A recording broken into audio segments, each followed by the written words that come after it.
This is my first video, if anyone's curious, so you know, that's my excuse for making such a mistake.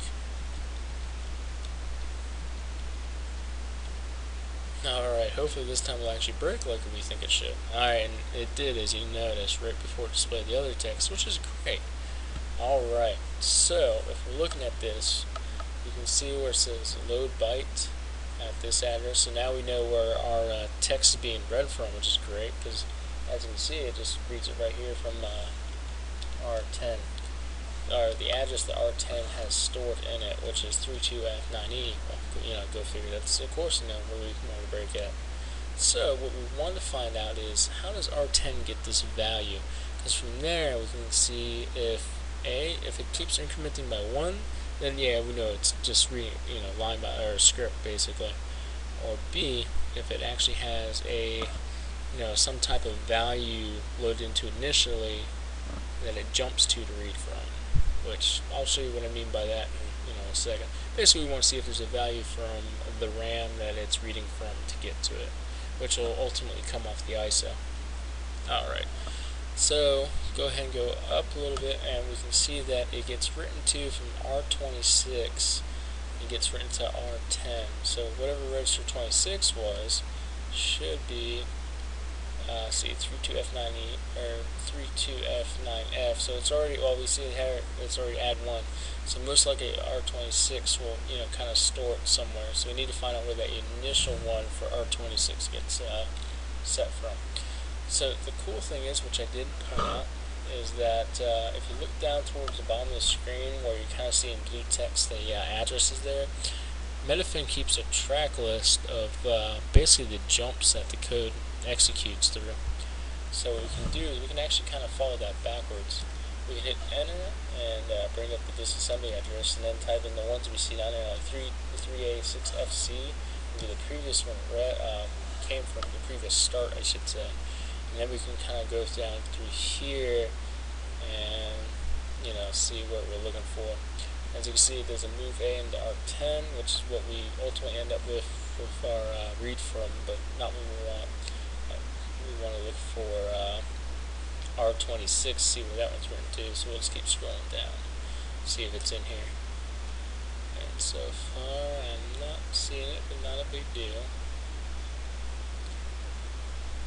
Let's see, I'm not seeing it yet. Basically, let's see, again, R26 down there.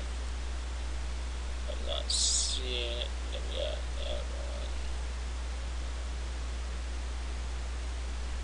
Actually, we'll go ahead and maybe do this a different way. Let's go ahead and, since we kind of know where it's coming from, let's start back here, so R26, and then we kind of look up to, well, 372 is where it jumps to, so we know it starts from there. We need to figure out where R26 can load from. So let's go ahead and make a breakpoint. We'll jump to 3A6FC. Oops. 3A6FC. Then spacebar will make a breakpoint. What I should have done again was make a save right before this actually gets loaded, which I'll do in a second. Oh, it looks like, and that's why we want to make a save before it actually gets loaded, because as you can see, that address gets called over and over and over. So let's go ahead and just not make a breakpoint there for right now, hit run, but we'll make a save right before that text is loaded. So go ahead and skip back through real quick.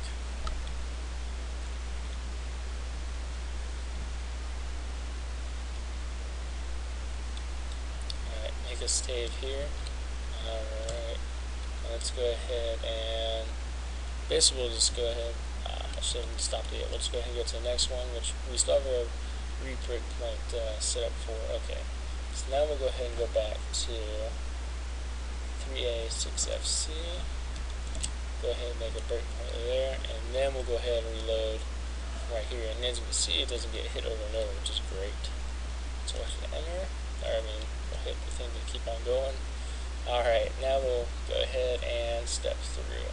R26, as you can see, has not been loaded yet, so I'm thinking obviously between here and that one where we broke at, that it's not, it's got to be written to between them. So let's go ahead and step through. Basically what I'll do is I'll just keep stepping through. I'll keep an eye on R26, which I just noticed got written to, and I wasn't paying attention already. Alright, so if we go up, I see it now. I'm just skipping through that by accident before. And as you can see, it got written to from R7. R7 has 32F9E, so we need to figure out where does R7 then get written to from. So what we'll do is we'll hit we'll reload it back to our thing, hit whatever to go advance, and double check. Okay, so R7 already has it written to, so we need to go back one more. Oops, 3266E, there we go. Alright, so we'll go ahead and do a reload. Go back through. Alright, and then we see R7 is not written to yet, which is great. So, and actually I can see where it's written to. R19 is where it's written to. Alright, R19 is 58658, and let's go ahead and check out what's there. 58658. Alright. And then we're back at RAM. That was once again Alt 3, I'm sorry. You'll kind of see me scroll through the windows like that. I don't know, it's just a habit I have. I don't know why, but that's alright. Alright, hit G for the go to. Hit enter 58658. As you can see, that would be a pointer table.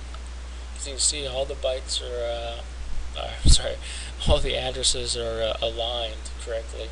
So we know that, when it reads this, it's going to read it, fine, no issues there. So looking at it, we see 32F9E, which is our current sentence. Let's do just a little check. Let's write down 32F4 for this to kind of, double check ourselves, make sure it is actual text. And as you can see, it starts with that C, which I'm suspecting means clear, and then we got our next sentence there. So awesome, we just found our pointer table. Alright, so we know that one, the text is uncompressed, and two, we found our pointer table as well, which is great. So one thing I like to do also is kind of search the ISO too and see how it's loaded there. We'll want to double check basically to see, is this how it looks in the ISO, or is it different, does it calculate it somehow, that type of thing.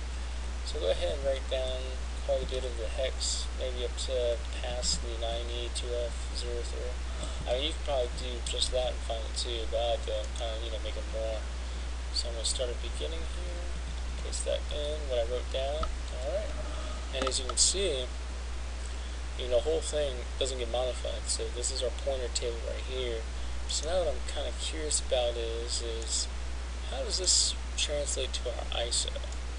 As you can see, the current address we're at for this is 51650.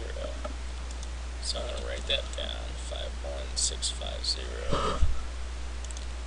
And then here we have 58, let me go back to the beginning, we have 58650. Notice how the transition, so that's good.